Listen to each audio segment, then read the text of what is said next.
I'm Judy Nadler. I'm Senior Fellow in Government Ethics at the Markkula Center for Applied Ethics at Santa Clara University. And today I have the distinct pleasure to have with me Dr. John Ellwood. Dr. Ellwood is a professor at the Goldman School of Public Policy at the University of California at Berkeley. And one of his areas of specialization is budgeting, particularly public sector budgeting. And so thank you for coming and speaking with us today, Dr. Ellwood. We're facing a great fiscal crisis, and people at all levels of government are having difficult times making budget decisions. How do you make budget decisions taking into account the values of the community? What advice do you have for people who are struggling with this problem? Well, I come from an institution that was founded by a man named Aaron Waldowski, and what he did to really change this whole field is to say it's not a question of accounting, it's not a question of economics, it's a question of politics, with politics being defined as different individuals and groups that hold different values that have to come together and build a consensus around a course of action. What that means, Americans traditionally are always searching for a quick fix, a formula that will allow you to make a decision without conflict. Okay? Waldowski's which I believe in, his great insight was such a quick fix that we all agree upon does not exist.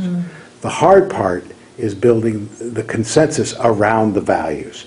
So if you have a community where people all agree with the same things, even in tough times, they can reach agreement on what to do. If you have a community that's very, very diverse, okay, then it's harder to put together the political coalition to get a majority, or in the case of California, sometimes a supermajority, to get the budget that people will support. So what this says basically is people are always looking for a new way of doing budgeting. Performance budgeting, zero-based budgeting, management by objectives. None of that matters, because the hard part for any of those is finding out what the values are of your community and then building a consensus around those values. Then you can go out and hire my students or your students who can do the mathematics for you very quickly, particularly with PCs these days, to tumble the numbers to make it work. The hard part is really building the political consensus behind a given course of action. Well, with the diversity in many of our communities, I know that you've written and talked about polarization and the effect that polarization has on the communities. Can you tell us a little more about that? Polarization is not actually individuals becoming polarized. Rather, at least political scientists, people in my field, think what's happened is we have what they call sorting, which is increasingly we live in communities that are homogeneous. And therefore the conflict, or the polarized conflict, is between or among the communities, not within the communities, which is why in some cases it's easier to do at the local level than at the state level, and easier to do at the state level at the national level. So if we start with national politics, in the old days, the political parties were not as polarized as they are today, or at least the old days being post-World War II to the 1980. And that's because there were conservatives within the Democratic Party, particularly Southern conservative Democrats, and there were liberal Republicans in California and in New England. And therefore the parties were not nearly as polarized. What's happened is those conservative Southern Democrats are still as conservative as they've always been, but they're now called conservative Southern Republicans. So Governor Perry, for example, started out as a Democrat, and now he's a very conservative Republican. He was just as conservative when he was a Democrat. And they don't exist anymore, but Rockefeller Republicans are now Democrats, liberal Democrats. So this is sorting. In California, if you want to talk about that, the sorting has been that in the old days, California politics was north-south, with Orange County and Southern California being the conservative area, Northern California being more liberal. As, for example, Orange County has become more ethnically diverse. It's become more moderate to liberal. Where the conservatives are in the valley, and those folks used to be Democrats, but they were conservative Democrats. They brought their Democratic Party identification with them from the Dust Bowl, from Oklahoma and all that. Now they're conservative Republicans.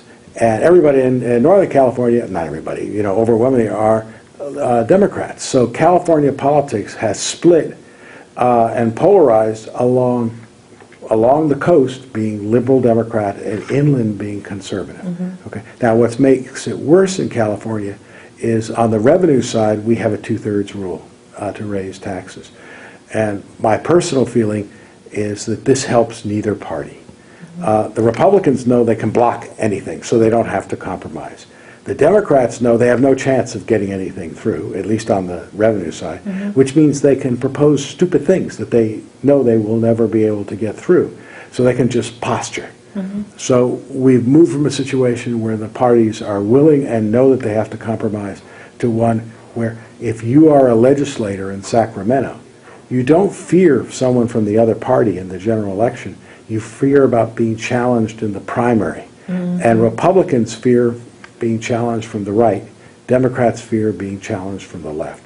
And that really makes compromise much more difficult over budget matters particularly. A final question.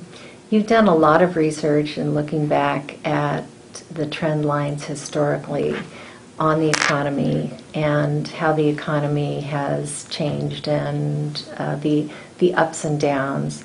So where are we now and where do you predict we will be in the future?